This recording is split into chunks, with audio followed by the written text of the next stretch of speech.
In early 2016, the Klutz book of paper airplanes had the highest Amazon.com rating of any book of this type. So I decided to get it and see how well it was written and how good the airplane designs in it flew.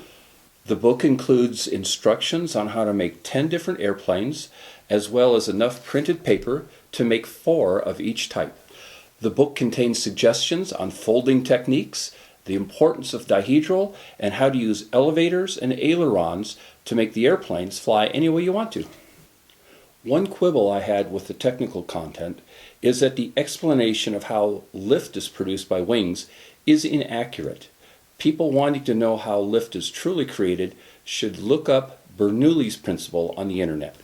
Adults thinking of purchasing this book for their own use should be warned that the images and the narrative are designed for 8 to 9-year-old children. However, that does not compromise the quality of the information in the book. The first design in the book is the NACA Morlock. I consider this the best all-around flyer.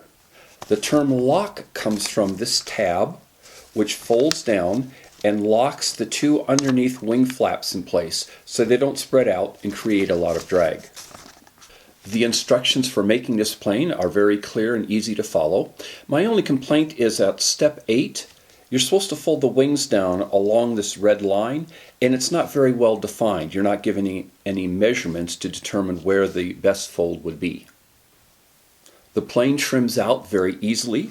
All you may need is a little up elevator to get it to glide nice and smoothly, and very little up or down aileron, one side or the other, to get it to go straight. One thing I recommend not doing is placing a piece of tape to keep the center body connected tightly together. I found it drops much too fast when that happens.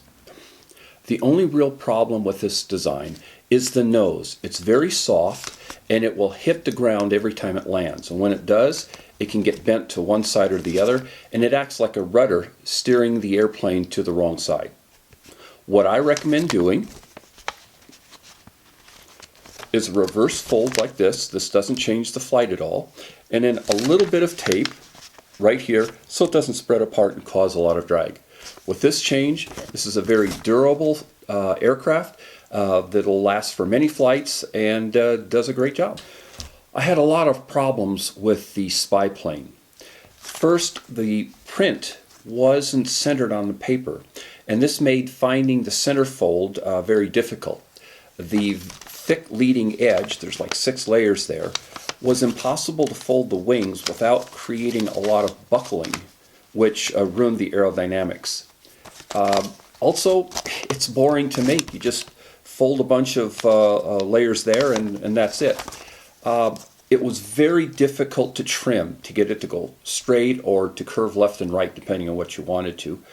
The winglets that they recommend folding, I found made the airplane drop far too fast. I had to fold these flat to get it to fly worth anything. But the biggest problem is it's so sensitive in how it's thrown that the flight patterns are too erratic to predict. This is not an airplane I'd ever want to make again. I also found the Washbuckler to be a very problematic design. The leading edge has so many paper folds that it was very difficult to form the wings, and you can see here that the paper is actually split. The airplane is extremely nose heavy, and to get it to fly at all, I had to fold down the winglets and add a lot of up elevator just to get it to go level. It can loop, but it requires a very hard throw and even more elevators, and it tends to be very erratic. I would not rate this as a good design.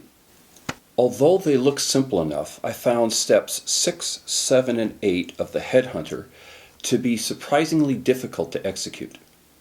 As with several of the designs in this book, I found the wing fold line in step 14 to be poorly defined. I found it very nose heavy, difficult to trim, and very erratic in flight. The trickiest part of making the hammer is step 5. You have to fold the wing over, and this tab tends to slide out. It's very difficult to hold this in place while you're making the wing fold. Folding the wings can be a little confusing, so young children should have some adult help with these.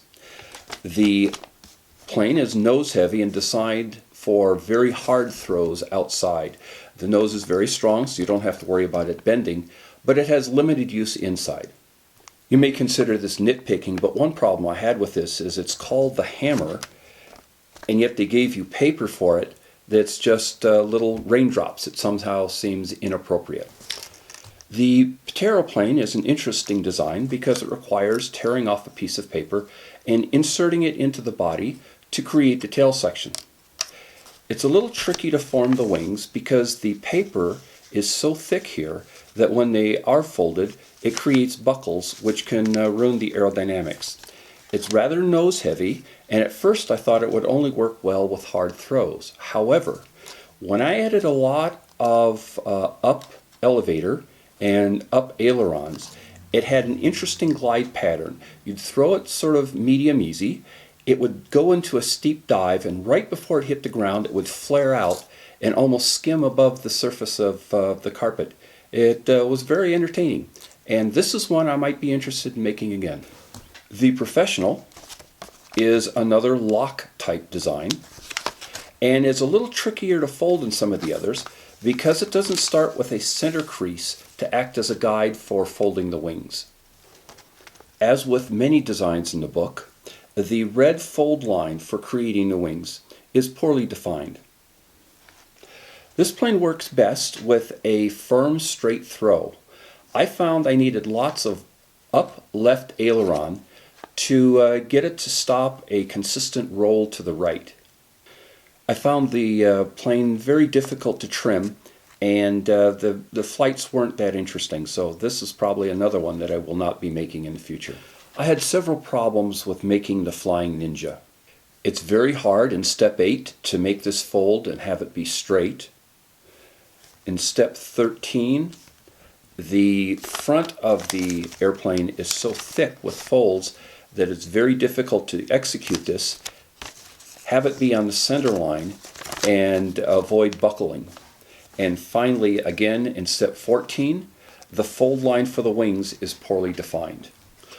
The plane trims out fairly easily, but it stalls a lot, so I found they needed, unusually, some down elevator to get it to fly straight and level. And even then, it would wobble a lot, like it was unstable.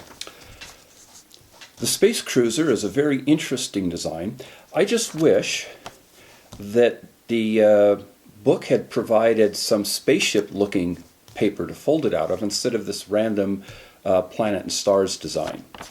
Several of the folds are more like folding origami than a paper airplane and can be quite challenging, particularly number 10, which requires you to create a flap and then fit it into a pocket made earlier. This is pretty much a simple straight glider. It's a little bit tricky to trim out, tends to go from one side to the other very easily.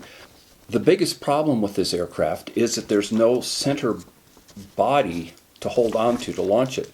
You're told to hold it like this and then give it a push. The problem with that is if you hold it like that, it tends to warp the body, and if that happens, it takes a quick dive straight down. The solution to that is to add a tab of Scotch tape to the bottom nose, and it gives you a handle to hold on to and to throw it with. This is a big improvement. I recommend everyone try that. This is a fun craft to make. I would do this one again. The last design is called the Hurricane. It isn't really a paper airplane. It's a paper tube which you throw and spin, and like the Whammo spinning cylinder of many years ago, it just sort of forces its way through the air. It's very entertaining, very interesting, and fairly simple to make. My recommendation would be to make sure that the trailing edge and front edge are as smoothly circular as possible. If they have bulges like this, it's not going to fly as long because they create extra drag both to the spin and in forward motion. Although the instructions say to throw it like a football with an overhand grip, I found you tend to squash it a little bit doing that, and it's not as consistent. A much better solution is to throw it underhand like this, and focusing more on spin than forward motion. This is a very different, very interesting design, and I think a lot of kids would have fun with this. So, for my overall review, I'd say that while all of the airplanes flew, only a few did so very well, and only one excellently. Most of the airplanes appeared to have been designed to look interesting and not for performance. But I had a lot of fun working through this, and while some of the techniques and folds will be challenging to young children, that doesn't mean it's bad. It's good to give them a challenge once in a while. So I would recommend this book with certain provisions. Thank you for watching this video. I hope you found it useful.